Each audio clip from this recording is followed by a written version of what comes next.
The Cuban Missile Crisis is probably one of the most tense periods of time in modern history, and it is the closest we've gone to the end of the world. It lasted for 13 days between October 16th and October 28th of 1962. Now, the thing that really kicked off this crisis was the CIA's failed invasion of the Bay of Pigs. It was an attempt to overthrow the communist government led by Fidel Castro, and it failed quite tremendously. So the Cuban government decided to ask the Soviet Union for some assistance, and they agreed by secretly sending dozens of missiles to Cuba. Now, this was mainly meant to deter another US invasion, but it was also in retaliation to the US putting missiles in Turkey and Italy. The US discovered these missiles when an American spy plane was flying over Cuba, and it captured pictures of missile sites being set up. When this information reached John F. Kennedy, he ordered an emergency meeting of the National Security Council. This took place on October 16th, 1962. Now, the people in the council urged Kennedy to order an airstrike on Cuba, but Kennedy decided to go with a more peaceful solution to not risk any further conflict. Kennedy's plan was to set up a naval blockade to stop military weapons from arriving to Cuba, while still allowing other resources like food and building materials to go through. Even after all that, the Soviets still saw this as an act of war, and the leader of the Soviet Union wrote a letter to JFK reading, "The violation of freedom to use international waters and international airspace is an act of aggression, which pushes mankind toward the abyss of world nuclear missile war."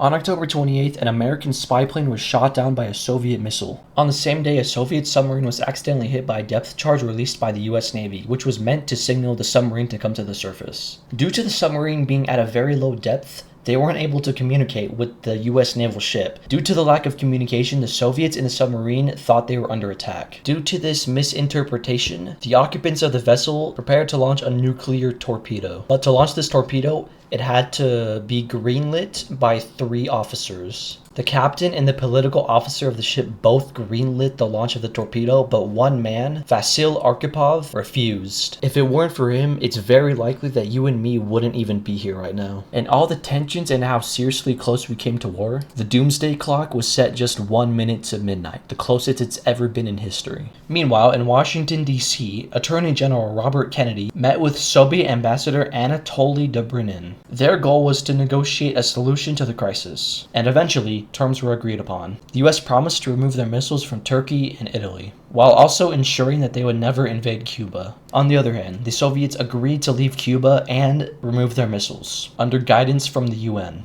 And this concludes the events of the Cuban Missile Crisis, which was produced for my World History project.